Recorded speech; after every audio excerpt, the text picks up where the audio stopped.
토요일 23일 고린도전서 7장 17절에서 24절의 말씀으로 하나님 말씀 나눌 때 우리 교훈을 담은 기도 제목 한번 따라 하시겠습니다.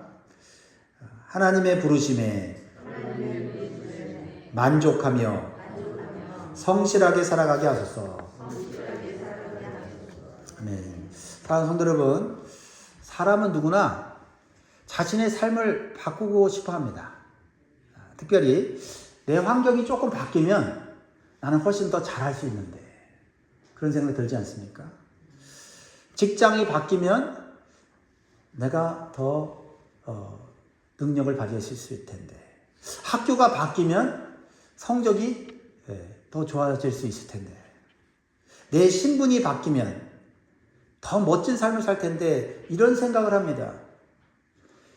현재보다 다른 자리가 나를 바꿀 거라고 생각을 해요. 물론 삶이 나아지기를 바라는 것은 자연스러운 일입니다. 그러나 문제는 많은 사람들이 삶의 문제의 원인을 환경에서만 찾는 데 있다라는 것입니다. 그래서 끊임없이 자리를 바꾸고 조건을 바꾸고 관계를 바꾸고 외적인 모습을 바꾸려고 해요. 그런데 놀랍게도 오늘 이 하나님의 말씀은 전혀 다른 이야기를 우리에게 들려주고 있어요. 무엇입니까? 하나님은 먼저 환경을 바꾸기 전에 우리의 정체성과 삶의 방향을 바꾸기를 원하신다는 거죠. 그래서 오늘 바울은 고린도 교회 성도들이 이렇게 말을 해요. 하나님이 너를 부르신 그 자리에서 하나님과 함께 살아라 라고 말씀하세요. 이 말은 현실에 안주하라는 말이 아닙니다. 중요한 것은 네가 어디에 있느냐보다 네가 누구와 함께 있느냐가 더 중요하다. 왜냐하면 사람은 자리가 바뀐다고 해서 반드시 행복해지는 것은 아니에요. 하나님과의 관계가 바뀔 때 진짜 삶이 변화가 되는 것입니다. 오늘 말씀을 통해 하나님께서 우리를 어떻게 부르셨고 그 부르심에 합당한 삶은 어떤 삶인지 살펴보고자 합니다. 첫 번째 교훈이 뭐죠? 첫 번째 교훈은 하나님의 부르심에 합당한 성도는 현재의 자리에서 하나님께 순종하며 살아야 된다는 겁니다. 환경이 바뀌면 내가 하나님 앞에 순종을 잘할 텐데, 환경이 바뀌면 내가 더 공부를 잘할 텐데, 환경이 바뀌면 내가 더 능력 있는 삶을 살 텐데, 그게 아니라는 거죠. 하나님이 부르신 그 자리에서 하나님 앞에 순종할 때 하나님은 내가 변화되게 하시고 환경도 변하게 되게 하신다는 겁니다. 순서를 먼저 올바로 해야 돼요. 환경부터 바뀐다고 해서 사람이 바뀌는 게 아니에요. 사람이 바뀌어야 환경도 상황도 바뀐다라는 것입니다. 그래서 17절에 이렇게 말하고 있는 거예요. 17절 말씀 같이 있습니다. 시작. 오직 주께서 각 사람에게 나눠주신 대로 하나님이 각 사람을 부르신 그대로 행하라. 내가 모든 교회에서 이와 같이 명하노라. 여러분, 고린도 교회 안에는요, 여러 종류의 사람들이 있었어요. 여러 신분의 계층들이 있었다는 겁니다. 유대인들도 있었고요, 이방인들도 있었습니다. 부자도 있었고 가난한 사람들도 있었어요. 또한 자유인들도 있었고 종들도 있었습니다. 그러니까 교회 안에 다양한 계층의 사람들이 있었다는 겁니다. 그런데 그 사람들이 예수님 믿고 나서 고민을 하기 시작했어요. 야, 예수 믿었다면 더 좋은 환경으로 바뀌어야 되는 거 아니야? 라는 생각을 했다는 거죠. 또 이방인들은 우리가 유대인처럼 돼야 더 거룩한 거 아니야? 그래야 하나님께 사랑받는 거 아닌가? 유대인들처럼 우리가 할례를 받아야만 하나님이 더 인정하는 거 아닌가? 이런 생각을 했다라는 겁니다. 또 종인 사람들은 내 신분이 종인데 자유인이 되어야 그것이 더 좋은 거 아닌가? 그것이 하나님의 축복을 받는 것이 아닌가? 이런 생각을 하기 시작했다는 거죠. 그런데 사도 바울은 아주 중요한 삶의 원리를 말해주고 있어요. 하나님이 너를 부르신 그 자리에서 하나님께 순종하며 살아라. 그것이 하나님이 주시는 은혜와 축복을 누릴 수 있는 첫 단계다. 당장 환경을 바꾸고 신분을 바꾸면 내가 행복해질 것 같고 예수님 잘 믿을 것 같은데 그렇지 않다는 거죠. 여러분, 불만을 많이 말하는 사람, 불평을 많이 말하는 사람 있죠. 그런 사람이 좋은 환경에 가면 불평과 불만을 안 할까요? 처음엔 안 하겠죠. 내가 환경이 안 좋아서 불평한 거야. 그런데요, 원래 불평하는 마음, 불만하는 사람이 좋은 환경 가면 처음엔 그래도 조금 지나면 또 거기서도 또 불평, 불만하게 돼 있어요. 근데 불평, 불만보다는 감사가 많은 사람들은 어려운 환경에 가면 물론 처음에는 힘들고 불평이 나오는데 금세 그 속에서 뭐예요? 감사거리를 찾는 거예요. 그래서 중요한 단어가 나와요. 부르다라는 겁니다. 부르다. 부르다. 이게 헬라어로는 칼레오라는 말인데 단순히 이름을 부르는 것이 아니라 하나님의 목적 가운데서 불러 세우다라는 겁니다. 무슨 말이냐? 성도는 지금 있는 자리가 우연히 있는 게 아니라 하나님께서 부르신 자리라는 거예요. 하나님의 허락하신 자리라는 것입니다. 그것을 깨달을 때 우리의 삶이 달라지기 시작한다는 겁니다. 물론 하나님은 때로 환경도 바꾸십니다. 그러나 하나님은 환경보다 먼저 믿음의 변화를 원하신다는 겁니다. 왜냐하면 환경이 바뀌어도 사람이 바뀌지 않으면 결국 같은 문제를 계속 반복하고 발생시키기 때문에 그래요. 여러분, 출애굽한 이스라엘 백성들을 보세요. 그들은 출애굽한 이후에 얼마나 하나님을 찬양하고 기뻐했습니까? 그런데 광야 속으로 들어가자 그들은 어떻게 해요? 늘 불평하지 않았어요? 왜요? 환경만 보니까요. 하나님이 함께 계신 것. 하나님이 이 어려운 환경 가운데서 도와주시고 인도해 줄 것을 보지 못하고 환경만 봤기 때문에 그래요. 물이 없다, 먹을 것이 없다, 애굽이 더 좋았는데, 옛날이 더 좋았는데 하면서 계속해서 불평하고 원망했다는 겁니다. 하지만 하나님이 원하셨던 것은 광야 환경의 변화가 아니라 믿음의 회복이었다는 겁니다. 믿음의 회복. 하나님을 믿고 나가는 삶. 하나님 믿고 나가면 없는 것도 있게 하시고 부족한 것도 채워주시는 걸 경험하는 거예요. 그렇게 하나님은 우리로 하여금 하나님과의 관계 속에서 믿음을 세워가기를 원하셨다라는 거죠. 그런데요, 여러분, 하나님 환경부터 바꾸시면 어떻게 될까요? 사람들이 금세 하나님 필요 없어 이렇게 돼버리는 거예요. 하나님은 그것을 원치 않으세요. 먼저 하나님과의 관계 속에서 하나님을 믿는 믿음, 하나님을 의지하는 믿음을 세우기를 원하세요. 그러면 아무것도 없어도 불편해도 하나님만 있으면 돼 라는 믿음으로 승리하게 된다. 이 선교 훈련이 그런 거예요. 선교 훈련이 단순히 뭐 선교지 가서 우리가 뭐 먹을 거 나눠주고 뭐 하나님 말씀을 나눠주고 뭐 우리가 사랑을 베풀고 이런 겉으로 보이는 그게 아니에요. 그것이 아니라 우리가 하나님을 얼마나 믿고 의지하는지 그것을 보여주러 가는 거예요. 그런 의미에서 우리가 힘들고 어려운 환경 속에서 먼저 하나님을 생각하고 하나님을 의지하고 또 하나님만 바라보면서 나아가는 훈련을 해야 된다라는 겁니다. 가난한 집에 살아도 하나님이 계시다라고 믿는 가정은요, 그 가정에 화목이 있을 수 있어요. 아무리 돈이 많고 모든 시설을 갖춘 가정이라도 하나님이 없으면요 불안합니다. 그래서 다투고 서로 비교하고 서로 갈등을 일으킬 수밖에 없는 게 그게 하나님이 있느냐 없느냐, 하나님과 함께 있느냐 없느냐라는 그 믿음에 의해서 결정된다라는 겁니다. 하나님 먼저 우리의 중심을 바꾸기를 원하십니다. 여러분이 어떤 환경에 가 있든지 하나님이 나와 함께 계시면 나는 그 환경에서 이겨낼 수 있고 승리할 수 있다라고 믿으시기 바랍니다. 그러면 여러분들 하나님께서 여러분을 좋은 환경 가운데로 또 인도하실 거예요. 그런 하나님이십니다. 그래서 두 번째로 우리에게 주시는 말씀을 우리 기억하면 좋겠습니다. 두 번째 주신 말씀은요, 하나님의 부르심에 합당한 성도는 세상의 기준보다 하나님의 뜻을 더 중요하게 여겨야 된다. 세상의 기준보다 하나님의 뜻을 더 중요하게 여겨야 된다라는 것입니다. 자, 19절 말씀 읽겠습니다. 19절 시작. 할례 받는 것도 아무것도 아니요 할례 받지 아니하는 것도 아무것도 아니로되 오직 하나님의 계명을 지킬 따름이니라. 자, 이것은 좀 이해가 필요하죠. 당시 유대인들은 할례를 굉장히 중요하게 여겼습니다. 할례는 하나님의 백성이라고 하는 외적인 표시였어요. 그런데 반대로 이방인들은 할례를 받지 않는 상태였다라는 거죠. 그런데 복음을 믿고 나서 어떤 사람들은 이런 외적인 표시를 굉장히 중요하게 여기기 시작했어요. 할례를 받아야 더 거룩한가?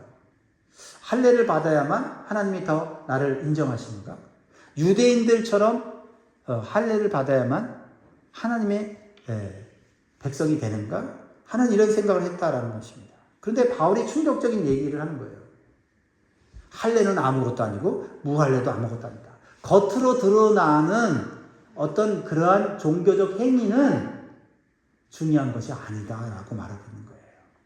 무슨 뜻이에요? 구원의 본질은 외적인 종교 형식이 아니라는 거죠. 중요한 것은 내가 하나님 말씀에 순종하고 있느냐라는 거예요. 순종하고 있느냐.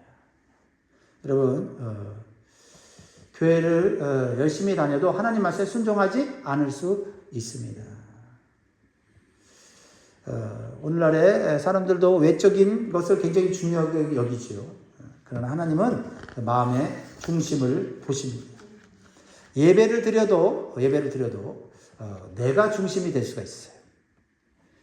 봉사를 해도 내가 중심이 될 수가 있죠. 오랫동안 믿었어도 하나님이 중심이 아니라 내가 중심이 되는 교회 생활, 신앙생활을 할 수 있다는 겁니다. 그래서 하나님은 외적인 모습보다는 내면의 우리의 마음의 상태를 보신다. 하나님 말씀에 순종하고자 하는 마음. 이 마음을 가지고 있으면 아직은 내 믿음이 자라지 않았어도, 아직은 내가 부족해도 하나님 말씀에 순종하고자 하면 점점 믿음이 자라가게 되겠고 영적으로 성숙하게 돼 있어요. 그래서 여러분, 말씀에 순종하는 것부터 배운 성도들은요, 3년 믿어도 5년 믿어도 20년 그냥 교회 다닌 사람하고 수준 차이가 많이 납니다.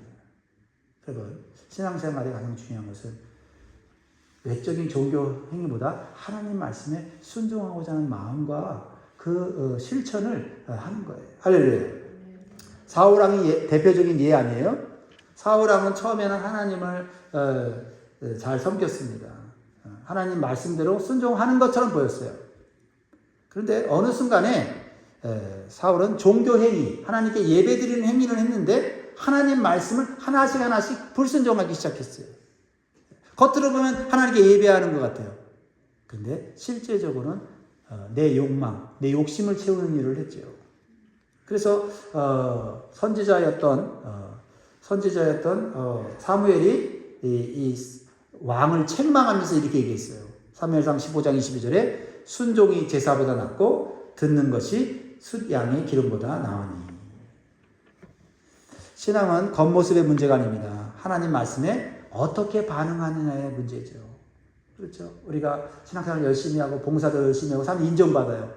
그런데 하나님 앞에 예배하러 나왔다가 말씀을 딱 들으니 내가 그 말씀에 합당하지 못한 마음, 합당하지 못한 태도를 가졌다 그러면 아무리 사람들이 칭찬하고 존경해도 우리는 가슴 아파하면서 회개해야 한다는 겁니다. 그게 올바른 성도의 모습이라는 거죠. 그렇죠? 내가 열심히 봉사하는 것이 나를 드러내기 위해서 인정받기 위해서 하는 때도 있지 않습니까? 남들은 하나님 잘 믿는다. 역시 훌륭하십니다. 라고 말하지만 내 마음은 이미 하나님을 향하지 않고 내 유익을 위해서, 내 인기를 위해서 그렇게 할 때가 있지 않습니까? 그러니까 하나님 말씀에 순종한다는 것은 하나님 말씀에 내가 반응하고 그 말씀에 내가 때로는 회개도 하고 때로는 다시 결단도 한다라는 것을 말하는 것입니다. 여러분, 운동선수가 좋은 명품 운동복을 입었다고 해서 훌륭한 운동선수가 되는 것이 아니죠. 학생이 명품의 교복을 입었다고 해서 공부를 잘하는 것도 아닙니다. 기분은 좋을 수 있어요. 기분은 좋을 수 있어요. 진짜 실력은 실제 삶의 훈련에서 드러나요. 얼마나 자기 자신과의 싸움에서 이기고 열심히 공부하고 훈련하는 에 따라서 그 능력이 나타나요. 제가 한 3년 전인가요? 좀 기사를 봤어요. 어떤 여학생인데 집이 가난해요. 부모가 그 여학생을 돌볼 수가 없어. 그러니까 집도 없어요. 그러니까 고등학생인데 고등학교에 있는 창고, 학교 창고에서 먹고 자면서 거기서 공부를 했대요. 학교에서 그걸 허락해 준 거죠. 왜냐면 집이 없으니까. 막 처음에는 친구 집을 이제 돌아다니면서 잠을 자다가 근데 학교에 있는 작은 창고에서 이제 먹고 자면서 공부를 했다는 거예요. 근데 환경이 어려워서 공부를 못할 수가 있죠. 근데 마음의 목표가 나는 꿈이 있어. 이 꿈을 이루기 위해서는 이 불편한 환경 따위는 나한테 문제가 되지 않아. 내가 잠을 잘 수 있고 최소한 공부할 수 있는 장소만 있으면 나는 목표를 이룰 거야. 해갖고 명문대학에 들어갔던 그 신문 기사를 본 적이 있어요. 물론 좋은 부모, 좋은 환경에서 공부한 아이들에 비해서 2배, 3배의 노력을 해야 됐지만 그러나 환경이 결코 어떤 목표를 무너뜨리지 못한다는 것을 증명한 것이죠. 그렇습니다. 우리 예수 믿는 사람들은요, 하나님만 계시면 우리는 어떤 환경 가운데서도 어떤 꿈도 어떤 목표도 이룰 수 있어요. 하나님이 그런 환경 가운데서도 지혜를 주시고 또 통찰력을 주시고 또 그런 환경 가운데서 더 깊은 지혜를 얻어서 미래를 향해 나아갈 수 있게 된다라는 것입니다. 중요한 것은 환경이 아니에요. 나를 얼마나 훈련시키고 나를 얼마나 하나님이 기뻐하는 사람으로 만들어가느냐. 그것이 중요한 것이지요. 그래서 참된 성도는요, 교회 안에서만이 아니라 삶 속에서 하나님의 뜻대로 열심히 살아가는 사람입니다. 그래서 성도는 사람에게 보이기 위한 신앙보다는 하나님 앞에서, 보이지 않는 하나님 앞에서 진실한 신앙을 추구해야 되는 겁니다. 사람들이 나를 어떻게 볼까? 라고 보다는 하나님이 나를 기뻐하실까? 사람의 시선보다는 하나님의 시선이 더 강렬하게 느껴질 때 우리의 신앙은 올바로 세워지는 줄 믿습니다. 사랑하는 성도 여러분, 사람의 시선보다 하나님의 뜻을 더 귀하게 여기며 말씀 앞에 진실하게 순종하는 믿음의 사람들 되시기를 주의 이름으로 축원합니다. 세 번째로 주시는 교훈, 마지막 교훈입니다. 하나님의 부르심에 합당한 성도는 사람의 종이 아니라 그리스도의 사람으로 살아야 됩니다. 사람의 종이 아니라 그리스도의 사람으로 살아야 된다. 오늘 보면 22절, 23절 같이 있습니다. 22절, 23절 시작. 주 안에서 부르심을 받은 자는 종이라도 주께 속한 자유인이요 또 그와 같이 자유인으로 있을 때에 부르심을 받은 자는 그리스도의 종이니라. 너희는 값으로 사신 것이니 사람들의 종이 되지 말라. 그래서 바울은 종과 자유인의 이야기를 합니다. 좀 오늘날과는 조금 다른 배경이에요. 당시 로마 사회에는 수많은 노예들이 있었습니다. 이 노예는 인간 이하의 존재처럼 취급받기도 했습니다. 그런데 바울은 놀라운 선언을 합니다. 주 안에서 부르심을 받은 자는 종이라도 자유인이다. 왜 그랬습니까? 예수님께서 십자가의 피값으로 우리를 사셨기 때문이다. 여러분, 육신적으로는 자유해도 죄에 매여 있는 종들이 얼마나 많은지 몰라요. 여러분, 높은 신분에 있는 사람들이 높은 자리에서 왜 무너집니까? 죄의 종이기 때문이에요. 죄의 종. 이 죄를 해결하지 못하고 죄의 유혹에 넘어지니까 그 남들이 부러워하는 높은 자리에서 하루아침에 떨어지는 거예요. 그런데 비록 나는 노예예요. 진짜 사람의 종이에요. 자유가 없어요. 그런데 예수 그리스도를 믿고 구원받은 자는 죄로부터 자유인이 되었어요. 그러니까 죄의 종이 아닌 것이요. 여러분, 눈에 보이지는 않지만 우리는 예수 그리스도의 보혈의 피로 깨끗함을 받은, 해방을 받은 자유인이에요.